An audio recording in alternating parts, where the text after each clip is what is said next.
Everyone for joining us this morning. My name is Corey Kurzweit. I am the Executive Director of the Sherwood Chamber of Commerce, and we're partnering today with Banner Bank, and Shannon Mitchell is our presenter today, and we want to thank her for her time and for the sponsorship that helps enable this session to take place. We also want to thank Metro. They gave us a grant that also helps us put this education series together. And also Bruce Coleman just dialed in. We want to welcome him. He is our partner with the city in hosting these sessions. So thank you, Bruce, and City Sherwood for allowing us to do this. So rather than take the time to introduce everyone that's on, I think we'll just go ahead and turn the time to you, Shannon. And for those of you that are dialed in, if you have questions, I would imagine, Shannon, you're willing to take those at any point when they come up. You can either use the chat function, or you're welcome to unmute yourself and ask the question. And but in the meantime, just to help with the sound quality, if you would keep on mute while Shannon's making the presentation, it would be helpful. And we are recording the session, so if you want to go back afterwards and re-listen to anything that you may have missed, and then hopefully we'll have some folks that had registered that for whatever reason aren't able to join us today that will also be able to access the recording. So with that, Shannon, why don't you go ahead? Perfect. Thank you so much, Corey, and thank you again for hosting this financial education series in conjunction with Banner Bank. Today we'll be covering succession planning and some tips and tricks of how to prepare for your end game. Please keep in mind, as Corey did mention, this is meant to be interactive. If you do have any questions, feel free to raise your hand, chat into the chat box, or simply jump in if something comes immediate to mind. I'm happy to take those questions as they arise. I'm Shannon Mitchell, Vice President and Business Banking Team Lead here in the Oregon Southwest Washington market with Banner Bank. And a quote here that I find really impactful is, "It's amazing how much can be accomplished if no one cares who gets credit," which of course is going to somewhat translate into our presentation today, talking about succession planning.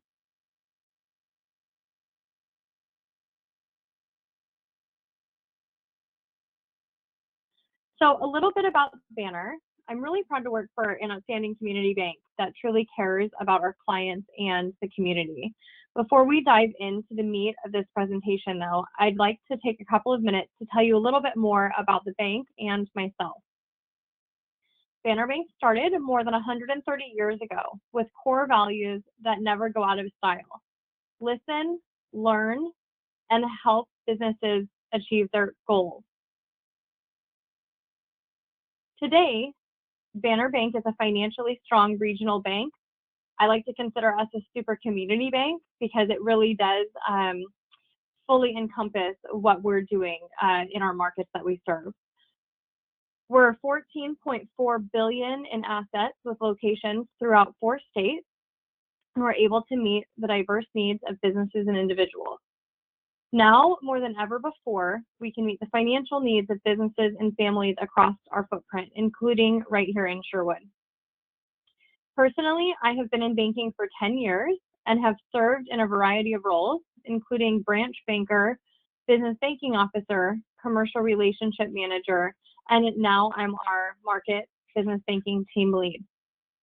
I have a passion for helping small businesses through financial advocacy. And it may sound corny, but there's nothing that I enjoy more than helping a business owner accomplish their goals and dreams through financial education and advocacy. Rather than me going on about why I think Banner is an outstanding bank, I'd like to share what a few respective voices have said about us recently. I include these points, especially for those new to Banner Bank, to give you a sense of our commitment to the communities that we serve and ensure that the information I'm providing today is a reflection of our long history of serving businesses of all sizes. Our strength and stability are key reasons that Forbes recently named us one of the world's best banks, not to mention naming us one of the 100 best banks in America for the past 4 years. Our focus on service and value is also why Money named Banner the best bank in the Pacific region in the U.S., or excuse me, Pacific region of the U.S. in 2018 and 2019. Additionally, in recognition of our commitment to the business community, the SBA has named Banner Regional Lender of the Year for the state of Washington for 5 years in a row, and a star performer in Oregon for 4 years in a row. So let's dive in. The first item that we'll be covering is building success into your succession plan. That's going to really be, there's going to be 6 tips that we'll cover today. And so getting started just with the beginning is how to build your succession plan. The key point here is really to start early. You're always going to want to start your plan at least 5 years before you really intend to retire. We'll go into a little bit more of why shortly. Number 2, you're going to want to consult with transition experts, followed by explore your exit strategy options. There's many options out there, so finding the right strategy for you and your business and any other partners that you may have to consider in the process as well. Determine your role after the sale, evaluate insurance and tax implications, and then revisit your plan often. And that's definitely a crucial piece to make sure as you develop this plan, plans are ever evolving and ever changing, and maybe the tax code changed in the middle of the process. So revisiting that often and making sure that you're staying true to your plan with your plans in mind as the end goal. Number 1, begin early. So starting early helps ensure a smooth transition, a smoother transition than having to sell the company in a rush due to health concerns or other situations. It could be something like COVID, for instance. There's a lot of businesses out there that are scrambling to consider an exit strategy because of the unknowns that we're currently faced with in the marketplace. Again, starting early allows you to better protect your personal financial interests as well as those financial interests of the company and the people you employ. As you exit the business, you're not the only one that's going to be impacted. The question of what your exit will look like can touch everything from ensuring your financial well-being to training or guiding the company's future leadership to help the company succeed for the long run. As a banker, I tend to focus on the financial aspects of these kinds of transitions. But of course, as an engaged business owner, you'll want to make sure to look beyond just the financial security. And one definitely aims to have a strong succession plan in order to ensure that you have a good plan, not only for the next phase of your life, but for the long-term successes of your business. And maybe the long-term successes of your business means that you sell to a larger company and your company is incorporated within that merger. So again, just making sure that you're taking all aspects into consideration before you truly make a move. Number 2, Shannon? consult. Yes. Can I ask a question before you go on? Yeah. Yes, absolutely. So for somebody that, for whatever reason, did not plan 5 years in advance, and they, for whether it's a year or 2 years or 6 months, feel like, okay, I got to get out, and how, and maybe you'll talk about this as you go through the presentation, but how can they adjust? How can they make up for that lost time of not planning? So that's a really good question, Corey, and I do want to cover that question. I think that as we go through some of the other steps, doing that might kind of organically come out. So if it's all right with you, I'd like to table that question for the end. because it can be more of a holistic answer based upon the next item, if that's okay. Yep. Perfect. Does anyone else have any other questions so far? No.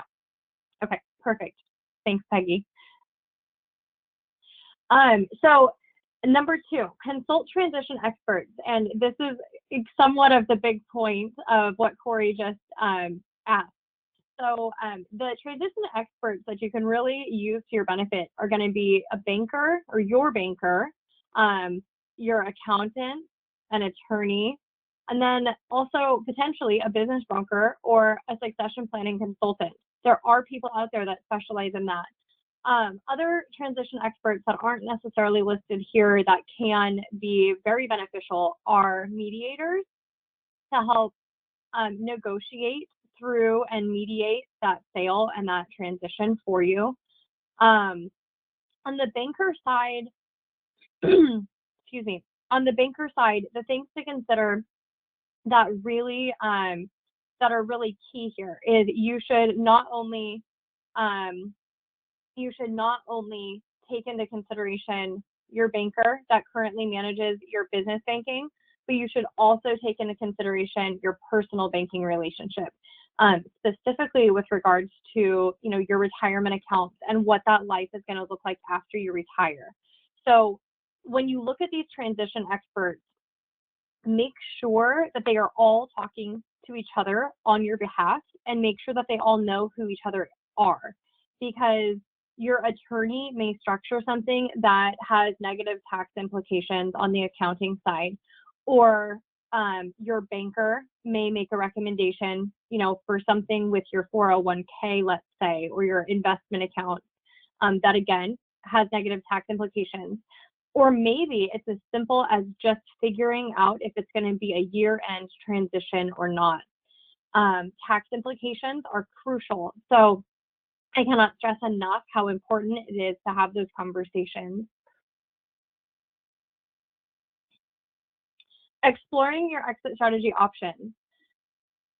So this is really, you're the business owner and you have done a great job at obviously running your business and succeeding through the years.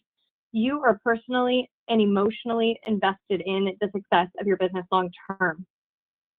So trying to figure out whether you should sell to an outside party, such as a competitor buyout or maybe an investor sale, versus selling to an employee or a family member that you may work with, those all look completely different. And within that, it also depends on how your relationship will continue with the company that, again, was your baby from the get-go.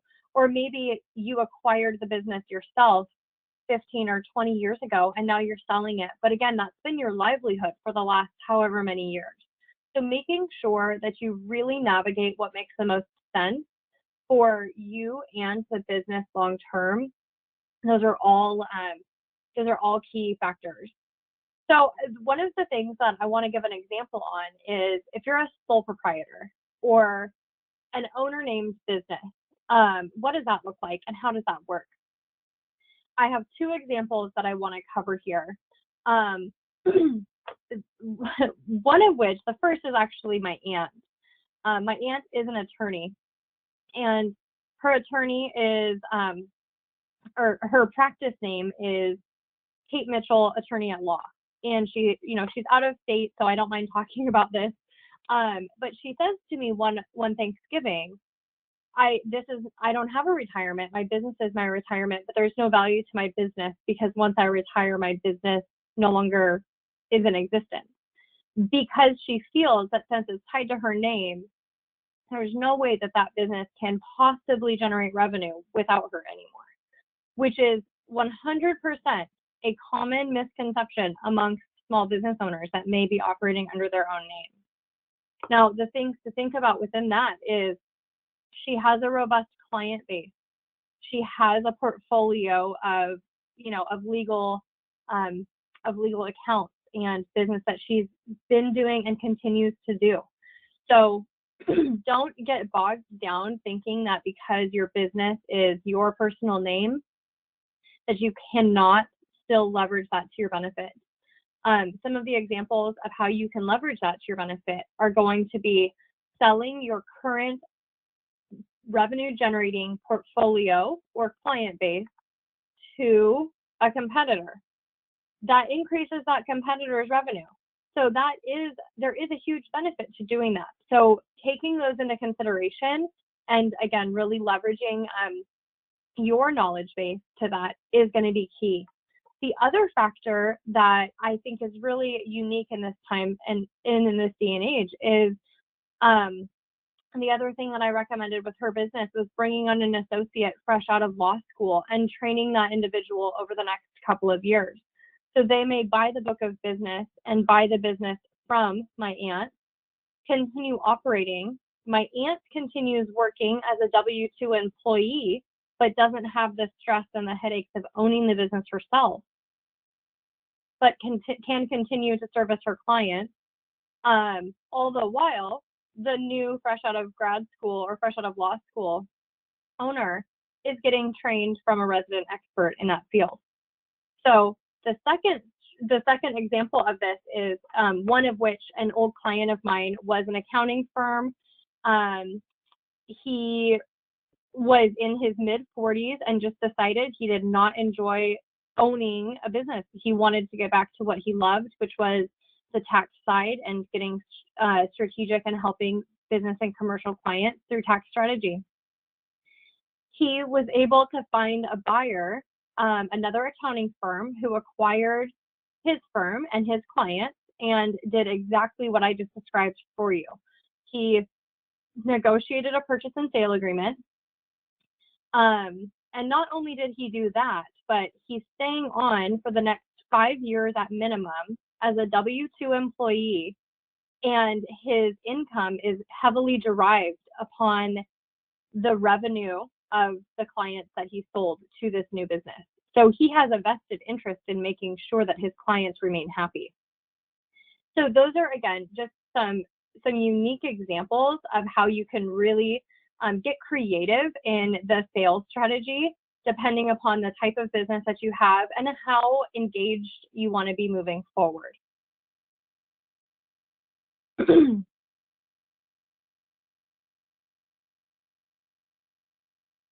So exploring your exit strategy options, continuing.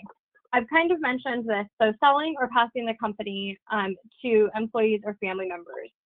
If you hope to transition your business to employees or family members, you'll want to structure the buyout accordingly. That's where experts such as your accountant, attorney, and banker can play a vital role. When you do this, there are so many aspects to consider: financial, managerial, and definitely emotional, especially if you're selling to a family member. If you're like many business owners that I know, you'll want to maximize your compensation on the sale while also ensuring that the company and your employees still thrive during that transition. If you're open to, again, hiring and training employees with leadership in mind and with that leadership transition in mind, remember that that can take time. So that comes back to the long-term strategy. If you know today that you want to exit the company in 10 years, then maybe you go hire someone with the degree that you want to develop, and over the next 10 years, you have them on a management fast track where they are your right hand and learn everything from you. Some business owners, however, do find it challenging to give up that control that I mentioned when they sell to a member of the family or an employee team member. So it's also important that you're honest with yourself. There's no wrong answer here, but understand yourself through that process. Stepping away is sometimes the hardest part. So if you do sell to a family member, are you still going to be okay with sitting around the Thanksgiving dinner table and hearing how they may have laid off your favorite employee? Something to that effect. The emotions that are tied to selling to a family member, and not only just selling to a family member, but selling the business that has been your livelihood, that is an emotional process. So make sure that, again, you're honest with yourself about what you want your life to look like after the sale.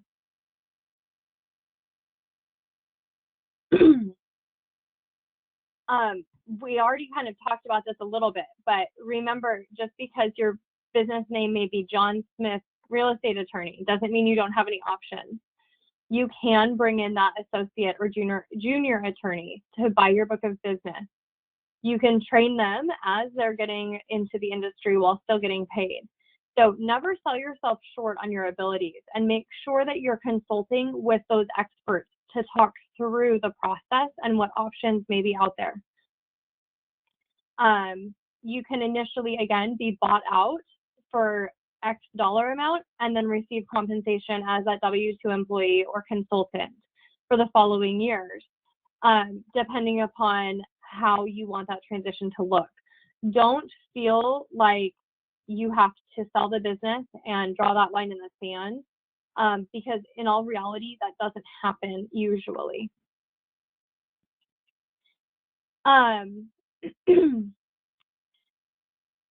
Let's see here.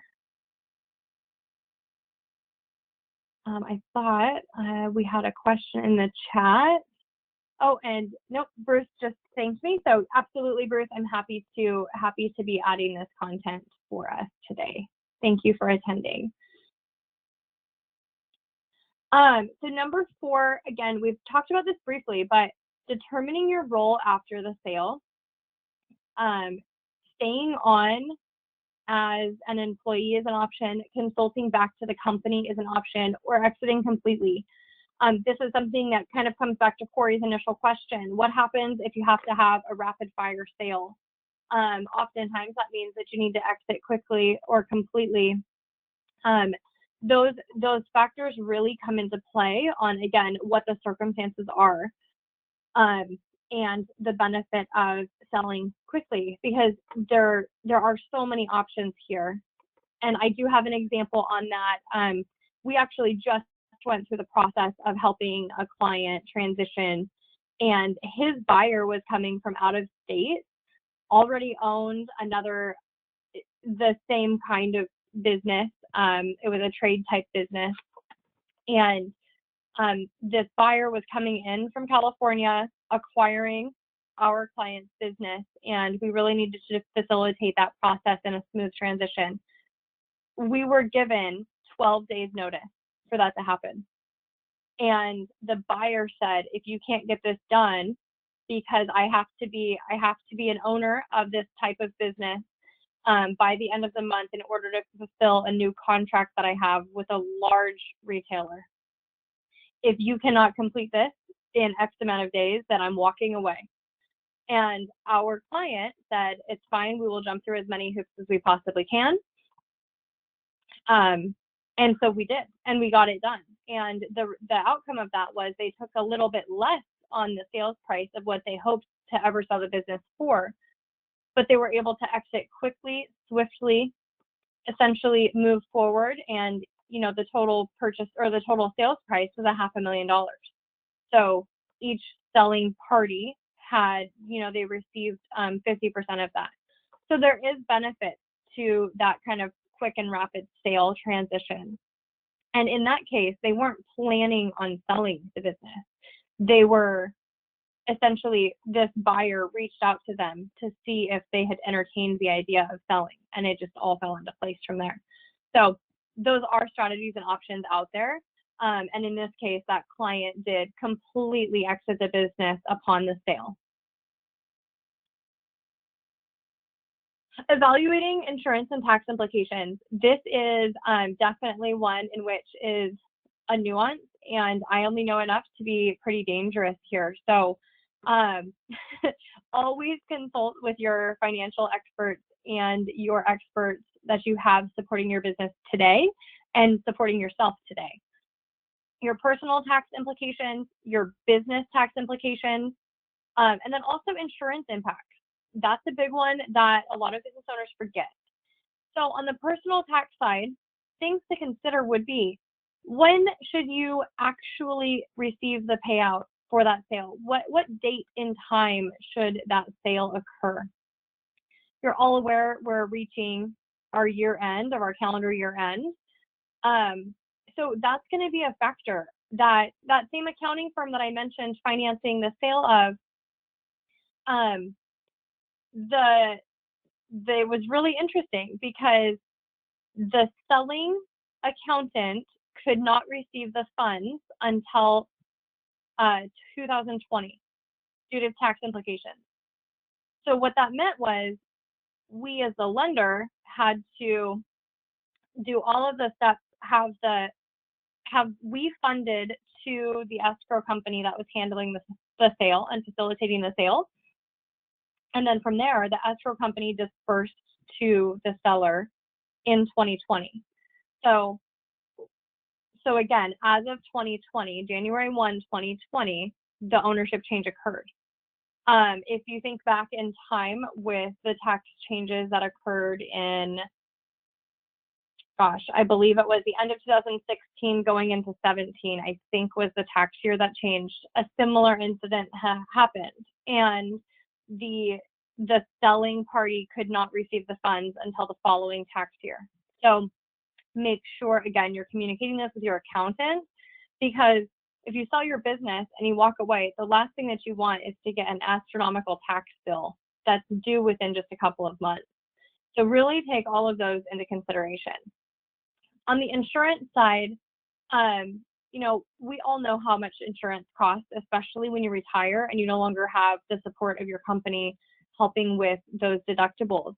Those are things to keep in mind, because again, that's going to increase your cost of living that you may not be used to covering. So make sure you're vetting these options and strategies through your consultant team. Revisiting your plan often. Your initial plan may change. Embrace that creativity, use your resources, and remember what matters most to you. So those, again, stay true to yourself. What is your long-term plan and strategy, and what makes the most sense for you long-term? Making sure that you really, truly stick to that. And keep in mind too, the only thing that is the biggest factor is change is constant. So modify your strategy and make those changes accordingly with what the market is doing. Maybe you were planning on selling your business in January 2020, and you put it on the market with a broker. You had some interest. Your hope was to continue staying on consulting. Then what happens in March? COVID rolls around. Now what? Now what does that exit strategy look like? That is such a common conversation right now. Such a common conversation. So keep in mind the flexibility that you may have, and it may be worthwhile to take a lesser sales price to exit the business so you can enjoy retirement. Or maybe you're set up for long-term success because you know how to run your business like the back of your hand, and so maybe your exit strategy just pushed out a couple of years because you want to maximize that sales price once the economy essentially turns back on after COVID has settled down. So again, follow through with what's best for you and your long-term strategies.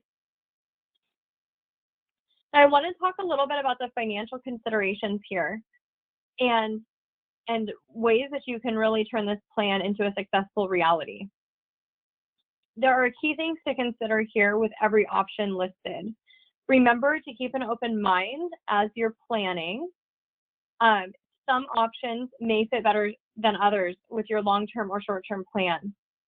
So an owner carried note, that would be you as the business owner carrying the financing burden for the buyer.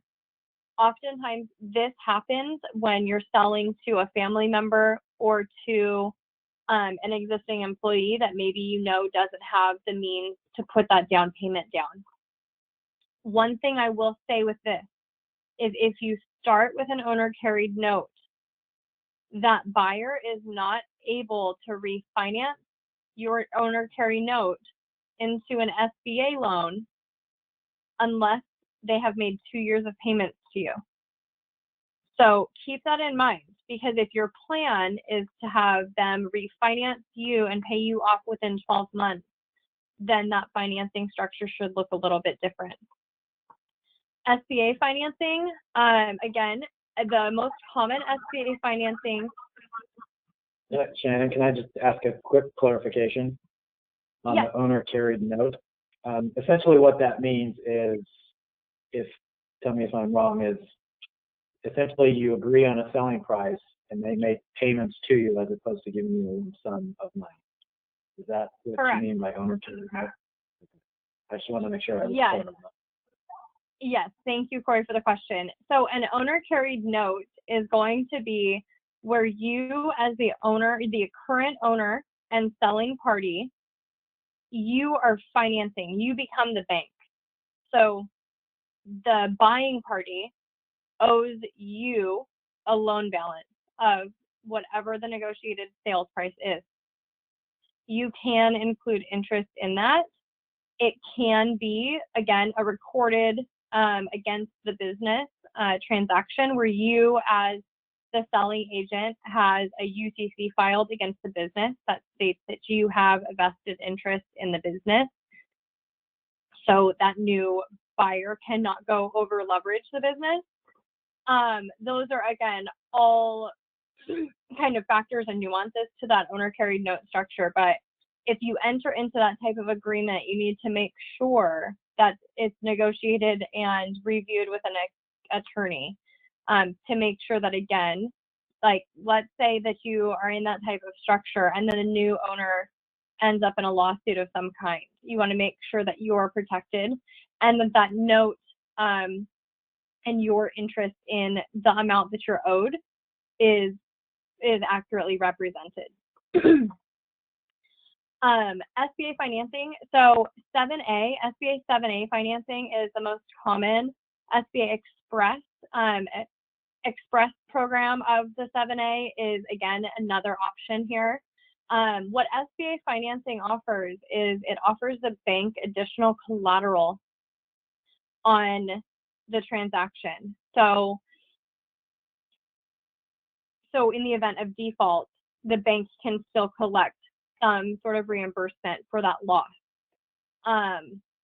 The nuance to this is that the seller is required to exit the business fully within 12 months.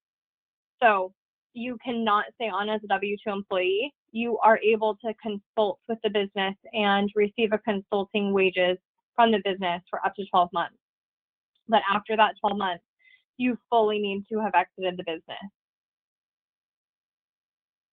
As I mentioned before, with the owner carried note structure, a lot of transactions start out initially as owner carried, and then after 12 months or so, 12 months of payment, that principal balance has been reduced, and then that new buyer or the new owner of the business may want to refinance to conventional or SBA financing.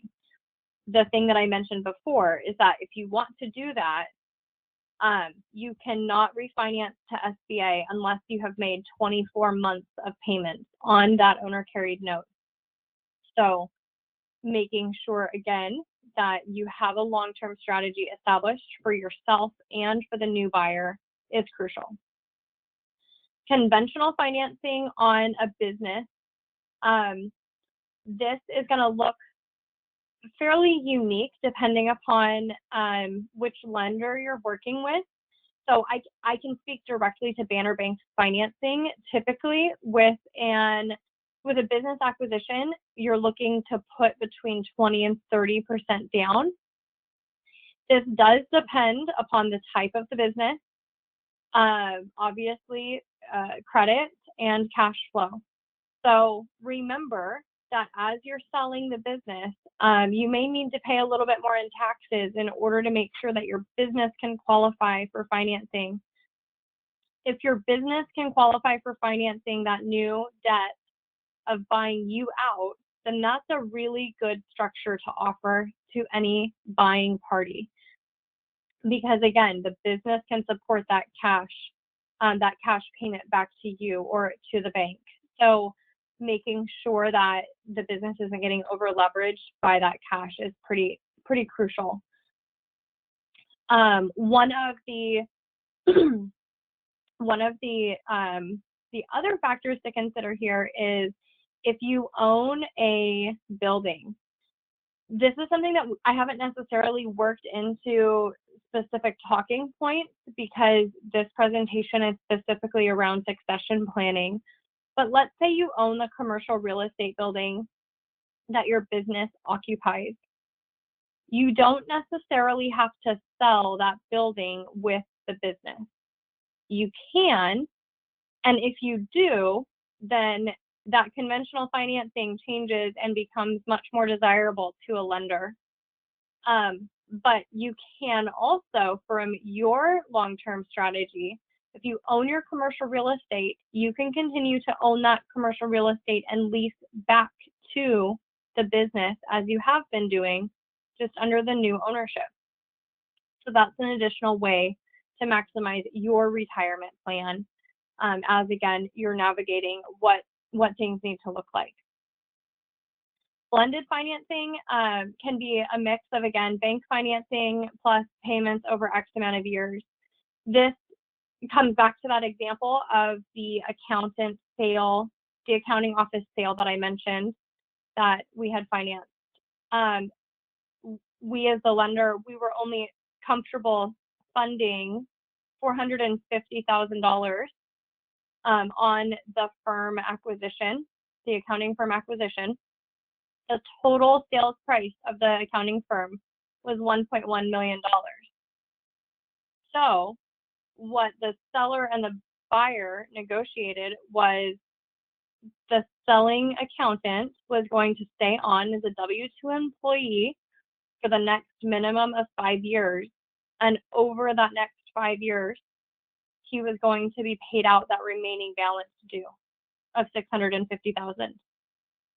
So, and that was going to come as, you know, as stock contributions and or bonuses at the end of the year.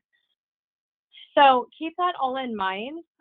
Again, you can get really, really creative in your strategy and what you're looking at, and make sure to use your resources and your experts that surround you in your business, because the best thing to do is to make sure that you are protected long term and you have a good idea of what your business will look like, how your employees will be supported, and how you might want to proactively set that buying party up for success as well.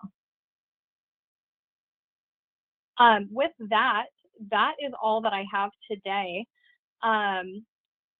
Corey, to go over a little bit more in detail on your question on what kind of that rapid sale looks like, that's when you're going to really want to leverage those consultants, I think.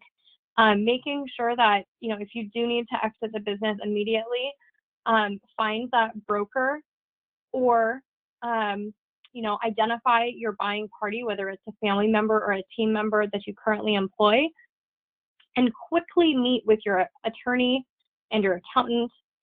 You know, it can be a swift and quick process. It's just a matter of how aggressive you want to be with that. If you take the time to plan over 5 years, like it's recommended, that can again be kind of daunting. And you never know. Maybe today selling the business in 5 years is nowhere remotely on the radar, but maybe tomorrow that changes for whatever factor has impacted your life. And so making sure you're being honest with yourself and really truly taking into consideration what makes the most sense for you. So again, utilizing your resources, call your banker, ask your banker the question.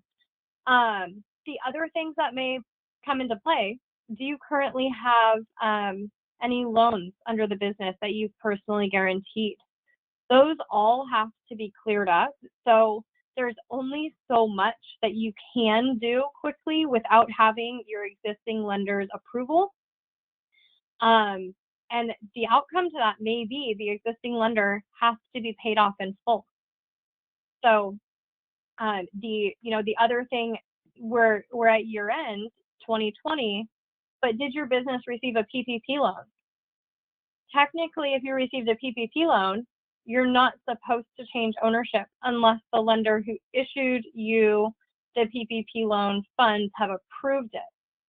If you do not go to the steps of getting that approval prior to the sale, then your PPP funds may not be forgiven because you've changed ownership.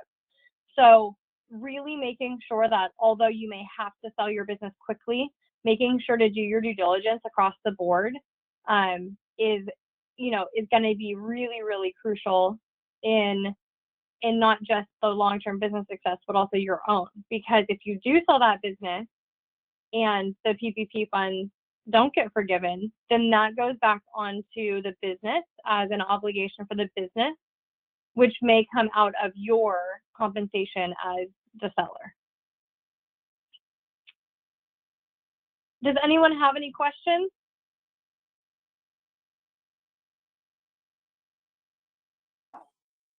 That was great, Shannon. Thank you, Bryce. So again, that was all I have today. If there's no additional questions, I'd like to thank you again for joining us and reviewing succession planning with Banner Bank and the Sherwood Area Chamber of Commerce. Corey, do you have any closing remarks for us?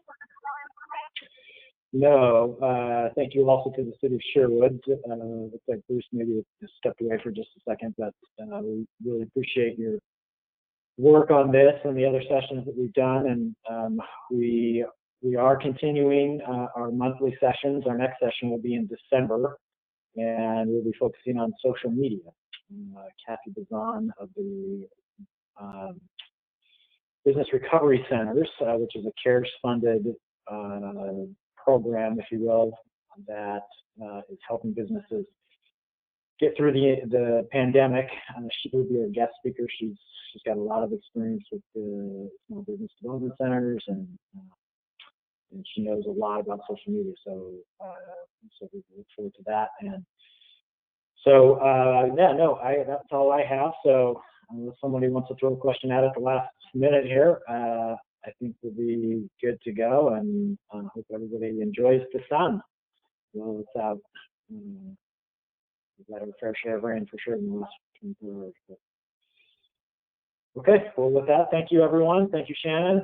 And we will, again, send out the recording to everyone who registered, and hope that it will be helpful for them in the weeks and months to come.